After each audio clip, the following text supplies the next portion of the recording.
ये कहानी है दो सौतेली बहन की, जहाँ एक की मासूमियत ही उसकी सबसे बड़ी कमजोरी बन गई और दूसरी जो हमेशा हुक्म चलाती थी, सिर्फ अपने बारे में सोचती थी। दोनों ही थे एक दूसरे से बहुत अलग, पर फिर भी एक ही घर में रहती थी।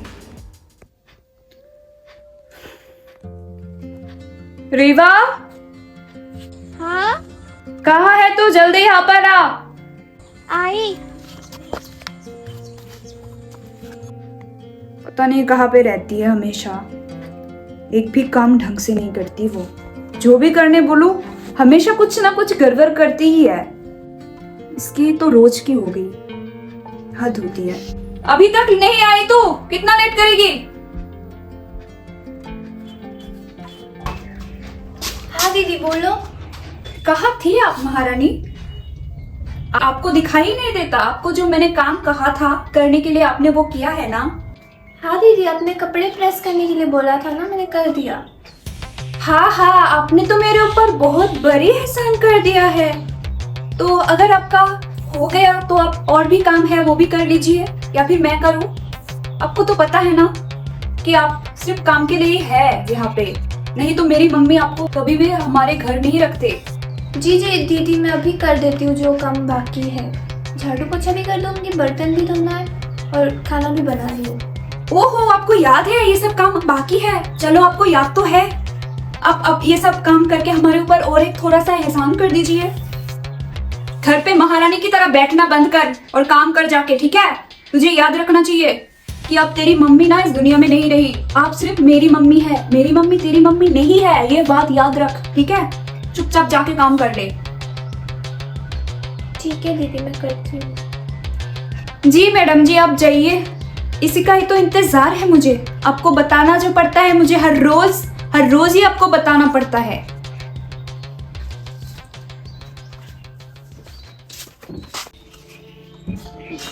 अच्छा नहीं लगता। जब से मेरी मम्मी इस दुनिया छोड़ के चली गई है, तब से ये लोग मेरे सर के ऊपर नाच रहे हैं और मैं इन्हें कुछ कह भी नहीं सकती। इन लोगों ने मेरे घर पे मुझे नौकरों की तरह रखते हैं। एक टाइम का खाना देते हैं तो दूसरे टाइम का नहीं देते, और ये लोग कितने अच्छे अच्छे पकवान खाते रहते हैं और मुझसे घर के सारे काम करवाते हैं। मेरी तो इस दुनिया में कोई है भी नहीं और कि मैं उसके पास जाऊँ। सिर्फ मेरे पापा, और वो भी घर नहीं है, और ये लोग इसीलिए मेरे साथ ऐसे पेश आते हैं और मैं कुछ नहीं कर सकती। अभी मैं जल्दी से जाके सारा काम निपटा लेती हूँ, नहीं तो दीदी मुझे फिर से सुनाएंगी।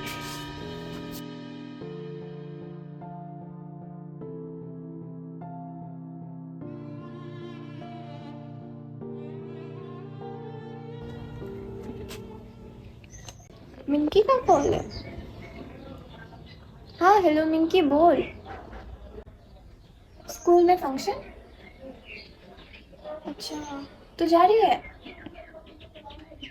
यार मन तो मेरा भी है, लेकिन मेरे पास तो कपड़े ही नहीं है। मेरी बहन के पास है, लेकिन वो मुझे देगी भी या नहीं। मांगू मैं इनसे? लेकिन यार तुझे तो पता है ना कि मेरी बहन कैसी है। मुझे नहीं लगता कि वो मुझे देगी, ऊपर से बातें सुना देगी मुझे। छोड़ यार, तू जा, मैं नहीं जा रही।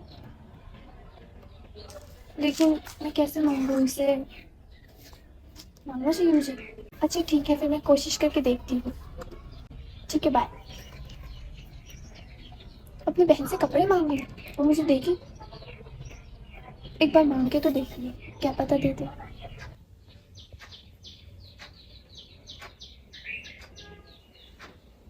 हेलो, हाँ तुम कहाँ हो?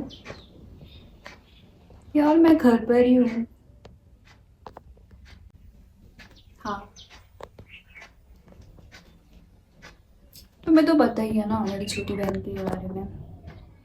उसको अगर मैं घर पर अकेले छोड़ के जाऊँ अभी, तो पता नहीं वो मेरी रूम में आके मेरी मेकअप मेकअप की बहुत महंगी चीज़ें हैं ना मेरे पास, मेरी मेकअप की प्रोडक्ट्स, मेरी बहुत कुछ चीज़ें, तो ऐसे उसके वो घर पे रहते हुए मैं इन सबको ऐसे छोड़ के नहीं जा सकती ना। हाँ, मम्मी भी आज घर पे नहीं है। आज डेट कैंसिल हो गया इसलिए तुम्हें बुरा लगा? अरे यार ठीक है, कल चली जाऊंगी मैं, तुम्हें इतना टेंशन करने की ज़रूरत नहीं है, ठीक है? दीदी दीदी दीदी दीदी। क्या हुआ? तुझे दिख नहीं रही? मैं कॉल पे बात कर रही हूँ। वो मुझे एक अर्जेंट बात करनी है आपसे। क्या अर्जेंट बात करनी है तुझे? हेलो, मैं तुम्हें थोड़ी देर बाद कॉल करती हूँ, ठीक है यार? हाँ हाँ बाय। क्या बात करनी है तुझे? वो दीदी, मेरे स्कूल में ना फंक्शन है। तो मैं क्या करूँ? तेरे स्कूल में फंक्शन है, मैं नाचू जाके तेरे स्कूल में? वो मेरी फ्रेंड का कॉल आया था, वो बोल रही थी कि उसे जाना है, तो और मुझे भी जाना है। तो फिर चली जाना। मैं घर के सारे काम करके फिर चली जाऊंगी। हाँ फिर चली जा, मैंने तुझे थोड़ी रोक के रखा है। बस काम होना चाहिए, यही बात है कि काम करके फिर जा। काम एक भी छूटना नहीं चाहिए, सारा काम निपटा के फिर चली जा। मैं तुझे रोक नहीं रही, ठीक है? ठीक है दीदी, मैं जाऊंगी, लेकिन एक बात है। फिर से क्या बात है? वो दीदी, मेरे पास है ना फंक्शन में पहनने के लिए कोई कपड़े नहीं है, तो क्या आप मुझे अपनी कोई साड़ी दे सकते हो? क्या मेरी कपड़े चाहिए तुझे? तू सोच भी कैसे सकती है कि मैं अपने कपड़े तुझे दूंगी? भाई साहब, तू क्या समझती है अपने आप को? हाँ, इस घर में रहती है तो इसलिए सोचती है तू इस घर की महारानी है, या फिर क्या समझती है? तू मेरी कपड़े लेने की कोशिश कर। लेकिन मेरी मेरी अपनी बहन हूँ ना। कौन सी बहन? मैं अकेली हूँ, ठीक है? मेरी कोई बहन नहीं है, मैं तुझे बहन नहीं मानती। तू बस इस घर में रहती है, कम करती है और खाती है, ठीक है? मैं अकेली हूँ, ठीक है? मेरी मम्मी तेरे पापा से शादी कर लिया, इसलिए मैं तुझे बहन बना लूं, ये मुझसे नहीं होगा। और मेरे कपड़े तो मैं कभी नहीं दूंगी तुझे। तू सोच भी कैसे सकती है कि मैं अपने कपड़े तुझे दूंगी? कहीं तो मेरे कपड़े पहले भी तो नहीं ले चुकी? नहीं दीदी, ऐसी कोई बात नहीं है, मुझे बस इस फंक्शन में पहनने के लिए आपसे कपड़े चाहिए। मैं कोई कपड़े देने वाली में से नहीं हूँ। अगर जाना है तो अपने कपड़े है वो पहनकर चली जा, अगर नहीं जाना है तो घर पे पड़ी रह, मुझे कोई फर्क नहीं पड़ता। मैं अपने कपड़े, अपनी मेकअप, अपनी ज्वेलरीज मैं तुझे कभी नहीं दूंगी, ठीक है? अभी जा यहाँ से, तुझे देखकर ही मुझे गुस्सा आ रहा है। पूरा दिमाग खराब कर दे, मूड खराब कर दिया। क्या हुआ? जा। जाइए। अच्छा नहीं लगता, सोच भी कैसे सकती है कि मेरी कपड़े लेने वाली है ये? बहुत हो गया इसका, मेरे घर पे रह के मुझे इतना इंसल्ट करती है। ये खुद को समझती क्या है?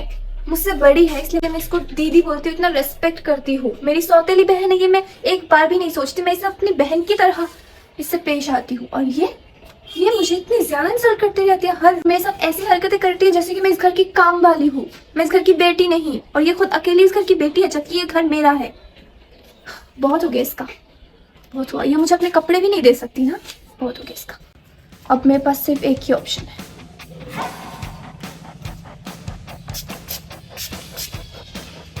अब मैं करूंगी इसको इससे बेहोश। ये तो सोचती है ना कि मैं इसके कपड़े चुराती हूँ, ज्वेलरी चुराती हूँ, मेकअप चुराती हूँ। अब तक मैं नहीं चुरा रही थी, लेकिन अब मैं सब कुछ सच करूंगी कि मैं सच में चुराऊंगी। क्योंकि अगर सीधी उंगली से घी ना निकले तो उंगली टेढ़ी करनी पड़ती है।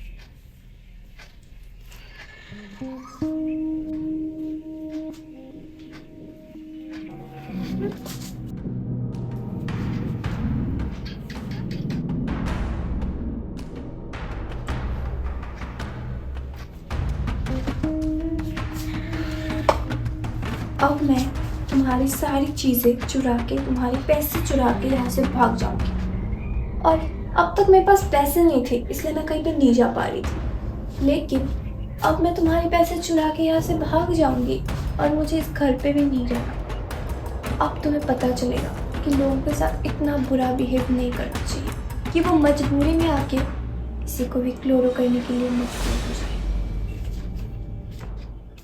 तो गाइस, हम अपने वीडियो के थ्रू आप लोगों को यही अवेयर करना चाहते हैं कि आप लोग किसी भी इंसान को इतना ज्यादा तंग मत करो कि वो मजबूरी में आके आप लोगों के साथ कुछ ऐसा करे। तो यही आप लोगों को हमारी वीडियो के थ्रू यही आप लोगों को अवेयर करना चाहती थी। और ये वीडियो बस एजुकेशन पर्पस के लिए बनाया गया है और अवेयरनेस के लिए बनाया गया है। इस वीडियो में कोई भी हार्मफुल या फिर कोई भी ऐसी कुछ भी नहीं है। ये वीडियो सिर्फ अवेयरनेस के लिए बनाया गया है, तो इसको आप बस उसी नज़रिए से देखना। तो इस वीडियो की मकसद यही है कि आप लोगों को हम अवेयर कर सके कि लोगों के साथ कभी भी इतना बुरा बिहेव मत करिए कि वो आपको क्लोरो करने के लिए मजबूर हो जाए। यस, आज की वीडियो पसंद आई तो लाइक कमेंट शेयर एंड हमारे चैनल को सब्सक्राइब करना। आप लोगों ने बहुत सारे रिक्वेस्ट किया हुआ है और वो रिक्वेस्ट भी धीरे धीरे आने वाली है, पूरा करने वाली हूँ मैं, ठीक है। आप लोगों ने मेरे को इंस्टा पर भी डीएम की है और यूट्यूब वीडियोस में भी कमेंट किया है आप लोगों ने।